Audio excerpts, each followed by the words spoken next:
I find myself very conflicted when watching Kimetsu no Yaiba, Demon Slayer. I clearly enjoy it, but I can't help but feel that something is missing there. That I can't put it on the same level as, let's say, Yu Yu Hakusho. It feels like it lacks something, and yet I really enjoy watching and particularly reading, since I keep coming back to the manga, even if just to laugh. But why is that? Is it childhood nostalgia that makes me put the series I like as better? Does Demon Slayer really lack some depth? Does any of this matter? What the hell is the deal with Inosuke? These and other poignant questions are what I want to explore with you guys, as I, for the first time in this channel, head into the script without a clue as to what will be my conclusion for the questions I have. I think one aspect that's really striking about this series is just how popular it has become. You see propaganda for Kimetsu no Yaiba merchandise everywhere if your big data algorithm as much as sniffs that you like anime, as mine does. You see otakus using said merchandise and a lot of people cosplaying as the characters. You see a lot of dumb YouTube videos debating this. But most impressive of all, the popularity of the series does not rely on anecdotal evidence alone, but on hard data. The sales figures for the manga and the amount of people watching the anime is absurd, and while I will not bother with exact numbers since that is really not my thing, I'll just state that fact that Demon Slayer has beaten One Piece in yearly sales. If you know One Piece and how popular it is, you know that this is a gigantic feat. If you want to know more about the specifics of this feat and other things, do check out Super Eyepatch Wolf's fantastic The Current State of Shonen Jump series, and you will get a more detailed rundown of the situation.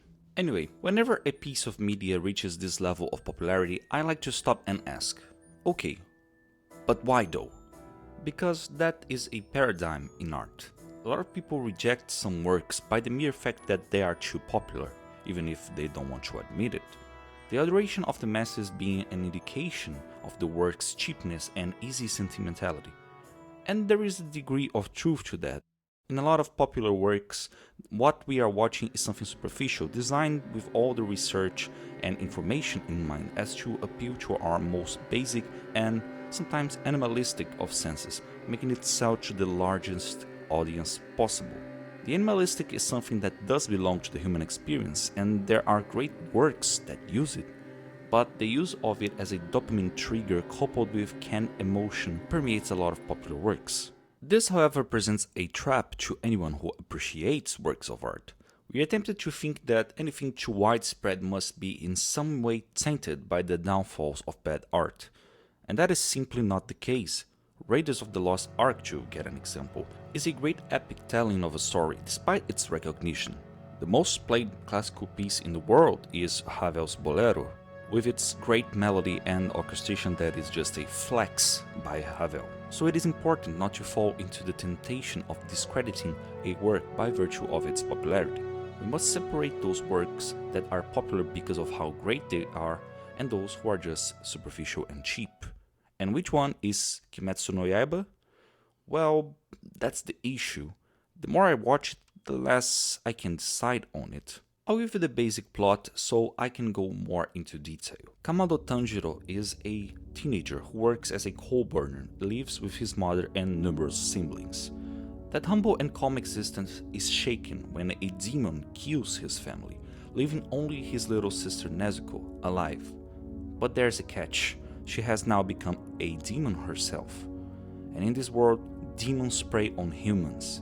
But Nezuko is able to resist the cannibalistic urge, and after a fateful encounter with a mysterious swordsman, Tanjiro decides to join the Demon Slayer Corps, an organization bent on protecting humans and ending demons, particularly the demon leader Kibutsuji Muzan. He does that in order to fight demons and to try to find a way of making Nezuko human again.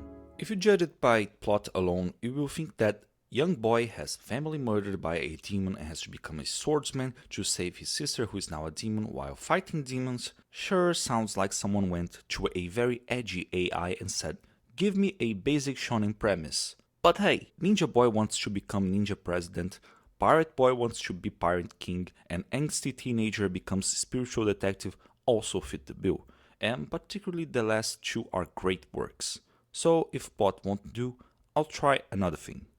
The best way I can showcase to you guys wherein lies my indecision is by sharing my thoughts on a particular character, in hope that this will illustrate what I mean. Shinazugawa Sanemi is a member of the Demon Slayer course.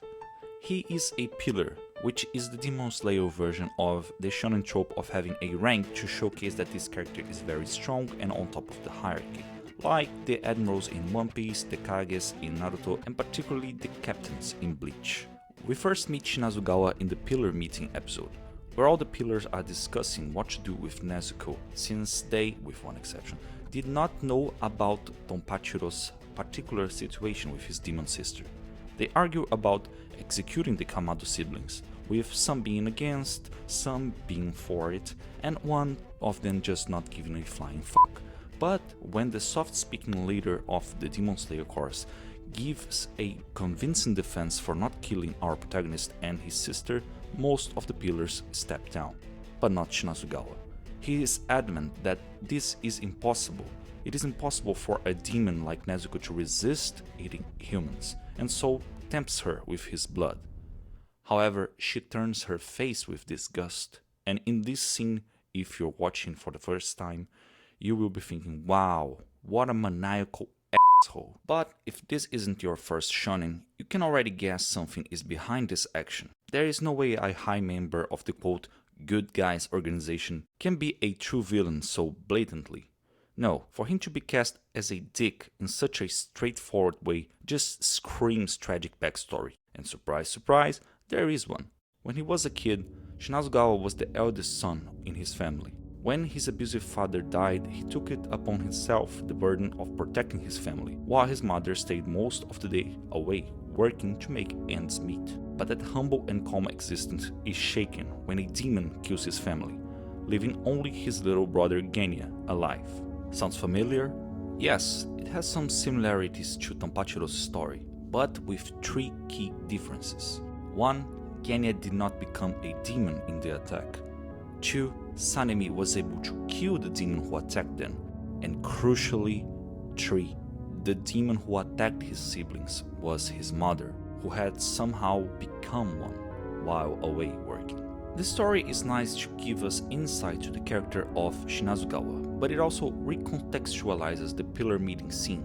Shinazugawa did not go so hard after Nezuko due to his spite for demons and innate assholeness alone. He did that because he could not accept that saving your loved one who had become a demon was something within the realms of possibility. The guilt he felt for having killed his own mother not being something that he could entirely appease by using the logic that, well, she was a demon, I had no choice. Nezuko gives him doubt. What if I could have saved her? What if I had only restrained her? Could I have done anything different? This doubt he just cannot bear to have. But why am I bringing this up? Well, because when I speak like this, it might seem like this is a really good storytelling, right? But here lies my problem. I can't feel like the show is actually making this connection in a true deep and meaningful way.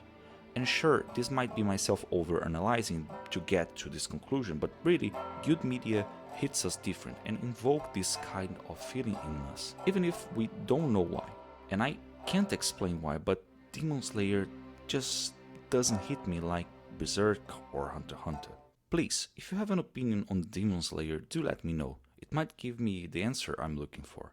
So use the comment section, please. The one thing I know that does put the series down for me is its main villain, Kibutsuji Muzan. A good villain can make or break a shonen series. JoJo Part 4 is so highly regarded thanks to the spectacular presence of Yoshikage Kira, while I think the ending of Naruto is held back by its uninteresting final boss. But why is Muzan so unconvincing as a villain?